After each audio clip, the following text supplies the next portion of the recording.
The first step is to answer the question, who is this man Quigley? He was a very well-known professor of history who taught at Georgetown University. And while he was there, he had a very famous student by the name of William Clinton. And Clinton studied under Quigley and became a favored student and spent some personal time with him and admired Quigley.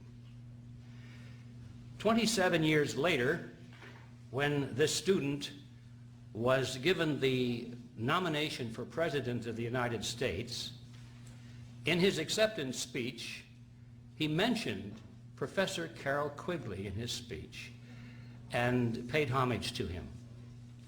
As a teenager, I heard John Kennedy's summons to citizenship.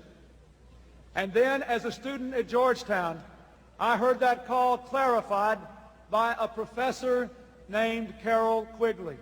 So there was no question about it that Quigley was Clinton's mentor. Now, why is this significant?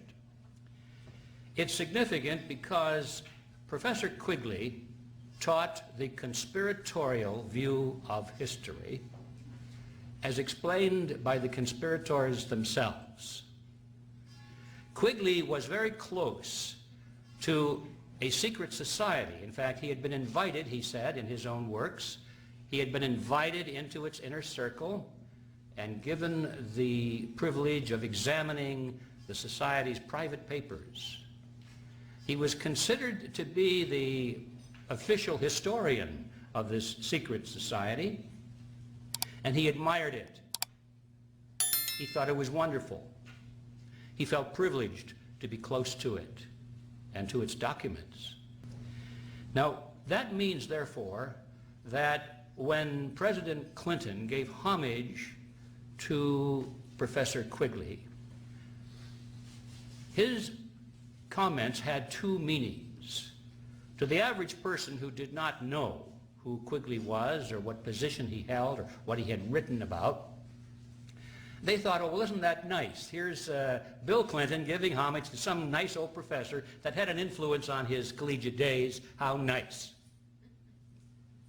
But to those who knew who Quigley was and what his position was and what he wrote about and what he advocated, and we'll be talking a lot about that today, then they understood there was another message, a hidden message. Clinton was saying he knew about this conspiracy, and he was now in its service. That was a signal to everyone around the world who understood what the real meaning was. They knew that Clinton now was in the service of this secret society. Quigley said that at the end of the 19th century, a secret society was formed in England by Cecil Rhodes. Now, as many people know, Cecil Rhodes was one of the wealthiest men of history of all time. He was the Chancellor of South Africa. He had acquired possession of almost all of the gold mines and diamond mines in South Africa, and had used this tremendous access to the natural resources of that country primarily for his own personal use. Very wealthy person. What we don't know generally is how he used that money. Most people think that, well, it probably went to his heirs. It did not. Cecil Rhodes created 7 wills and very specifically instructed his executors of how to dispose of and use this great wealth. And he said it should be used for the purpose of creating a secret society. And that's how it was, and still is, by the way, being used. Now, one of the wills created the Rhodes Scholarship. We all heard about that. And the general impression there is that isn't it wonderful that this man Rhodes set aside a big chunk of money for the education of worthy young men and women? Well, that's kind of a surface view. He did set aside a big chunk of money for the education of worthy young men and women, but the definition of worthy meant that they had to have a certain worldview. They had to be smart. They had to believe in global government based on the model of collectivism. They had to be a little bit ruthless, and they had to be capable of being enlisted into the secret society. This was the recruiting arm of the secret society to a large extent. It was a recruiting fund, not an educational fund. The other wills are unknown completely to most people. They have no idea what that money was used for and how it was allocated in these other wills. This secret society exists today, continues to exist, and has been a major historical force since World War I. Quigley says that every major event in history from World War I has been dominated and directed to a large extent by this secret society. The goal of this organization originally was to expand the British Empire's culture and political system and domination over the entire world. Originally. Now that evolved very quickly after Cecil Rhodes' death to a different view. It was no longer the British Empire that was to be at the center, but there was a world government to be created. The geographical axis shifted from London to New York and became the United Nations, but nevertheless, the original concept that the members of the secret society would rule from behind the scenes. They would not be the major political figures. They would be the ones who selected the major political figures and who funded the major political figures. They would not be the great teachers or the historians who wrote the textbooks. They would be the ones who hired the great teachers and funded the historians who wrote the textbooks. They would always work behind the scenes. That was the model that he set up. The method by which they would do this was very precise. They knew that you could not really control the masses directly one-on-one. You had to do it through the organizations to which they belonged. They called them the power centers of society. Man has a herd instinct. We belong to groups. We follow leaders. We move in groups. We sometimes even think in groups. And so they recognized a long time ago that all you had to do if you wanted to lead the masses is to capture control of the groups, the leadership of the groups to which people belonged, the political parties, church organizations, labor unions, media outlets, great corporations, all of the groups, the power centers of society. You could control them with a relatively small number of people if they were well organized, dedicated, and funded. And then those people would indirectly control the world. That was the model. He adopted the strategy that Weishaupt created of, he called it rings within rings within rings. That means that the center of the secret society would be run by one individual with perhaps a little brain trust around him of 2 or 3 people. They would be the absolute rulers of this whole structure. Then they would create around them a ring, as they called it, a larger organization, which they would dominate. They would control it absolutely from the center. But the other members who were recruited into this larger organization would not be allowed to know that there was an inner control and direction. They were brought in for a lesser view of the whole purpose. And that was the outer ring, and that might be 20, 30, 50 people, maybe 100 people. And then outside of that, there would be a larger ring, another organization created with hundreds of people, perhaps thousands of people. And they would not be allowed to know, or would they even suspect, that there was an inner ring controlling the larger outer ring. Now in his group, the inner circle, they called the Society of the Elect. That was the name Rhodes put to it. It originally consisted of Cecil Rhodes and a brain trust from British banking and politics. A very small number of highly placed, very wealthy people.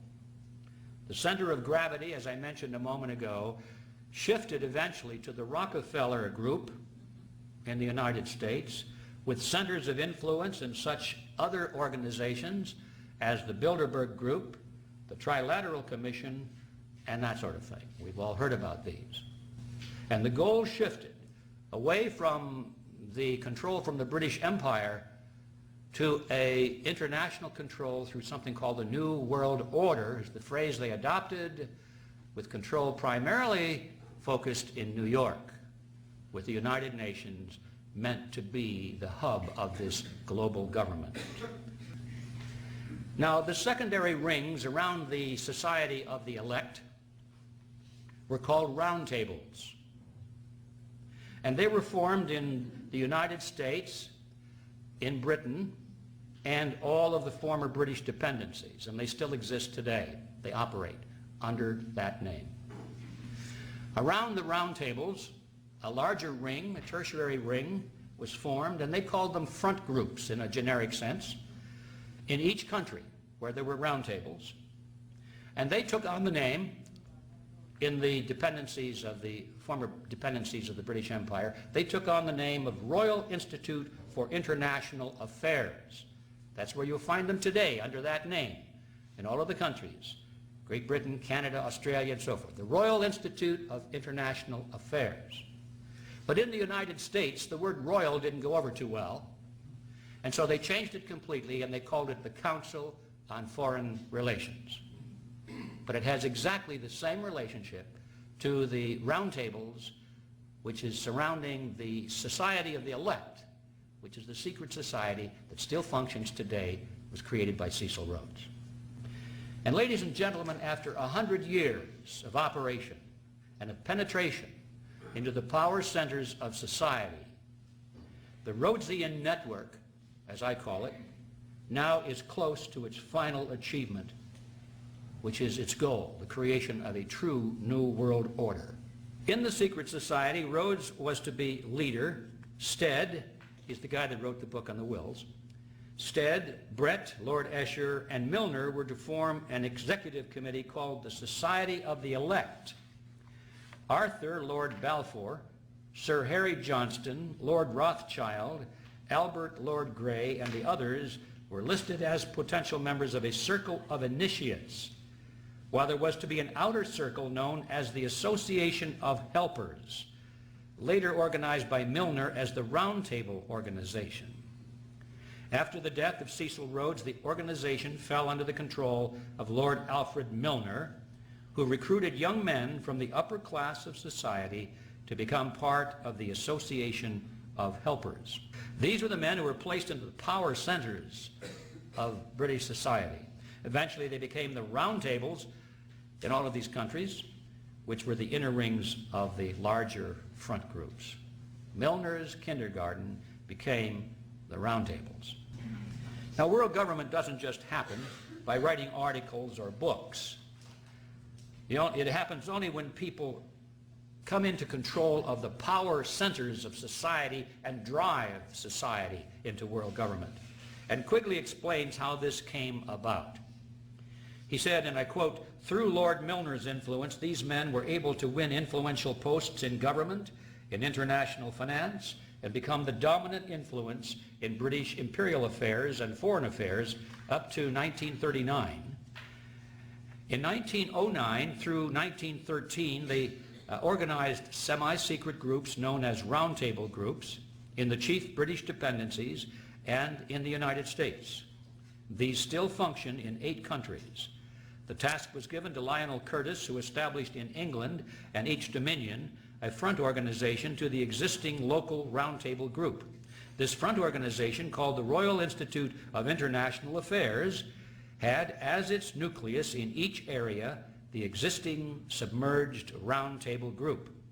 In New York, it was known as the Council on Foreign Relations and was a front for J.P. Morgan and Company.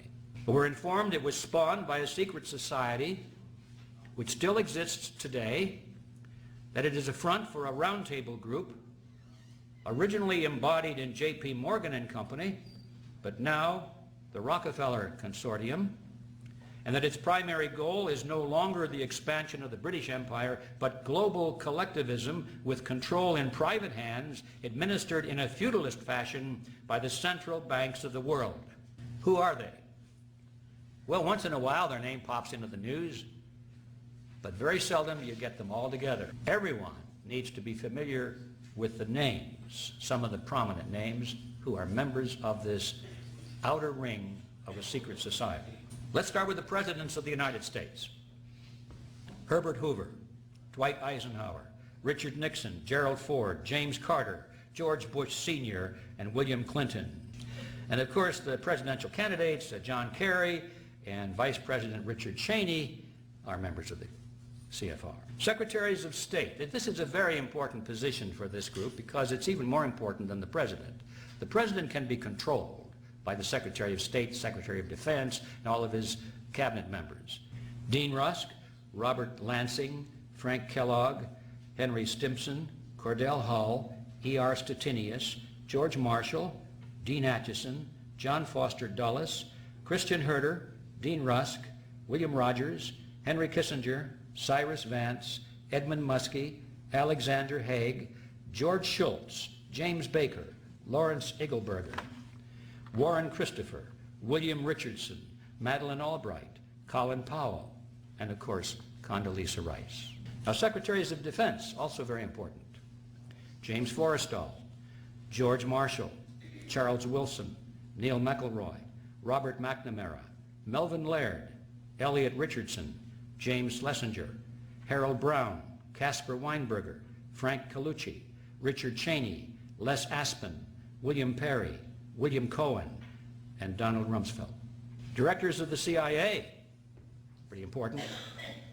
Walter Smith, William Colby, Richard Helms, Allen Dulles, John McCone, James Schlesinger, George Bush Sr., Stansfield Turner, William Casey, William Webster, Robert Gates, James Woolsey, John Deutsch, William Studeman, George Tenet, Porter Goss, and Michael Hayden.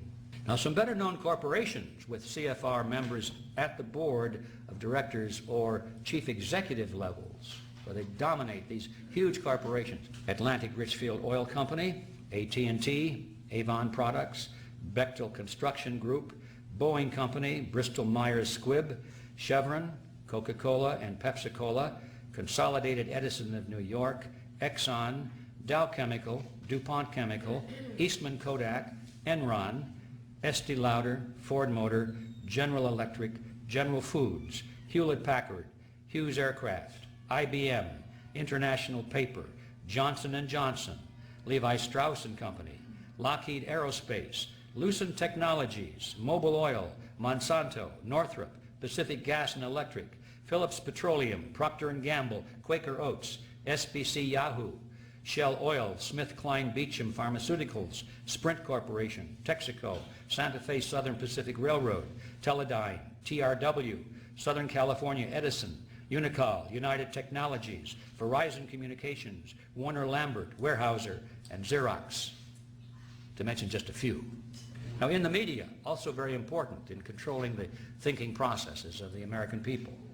We find CFR members in the management and operational positions at the Army Times, Associated Press, Association of American Publishers, Barron's, Boston Globe, Business Week, Christian Science Monitor, Dallas Morning News, Detroit Free Press, Detroit News, USA Today, Wall Street Journal, Los Angeles Times, New York Post, San Diego Union Tribune, Times Mirror, Random House, W.W. Norton and Company, Warner Books, American Spectator, Atlantic, Harper's Farm Journal, Financial World, Insight, Washington Times, Medical Tribune, National Geographic, National Review, New Republic, New Yorker, Newsday, Newsmax, Newsweek, Pittsburgh Post-Gazette, Reader's Digest, Rolling Stone, Scientific American, Times Warner, Time, U.S. News and World Report, Washington Post, ABC, CBS,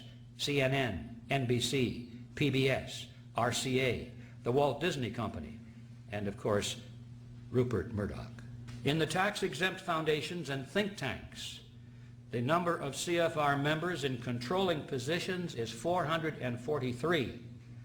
Some of the better-known names are the Sloan and Kettering Foundation, Aspen Institute, Atlantic Council, Bilderberg Group, Brookings Institute, Carnegie Endowment for International Peace, Carnegie Foundation, Ford Foundation, Guggenheim Foundation, Hudson Institute, John and Catherine MacArthur Foundation, Mellon Foundation, Rand Corporation, Rhodes Scholarship Selection Commission, Rockefeller Foundation, and Rockefeller Brothers Fund, the Trilateral Commission, and the UN Association.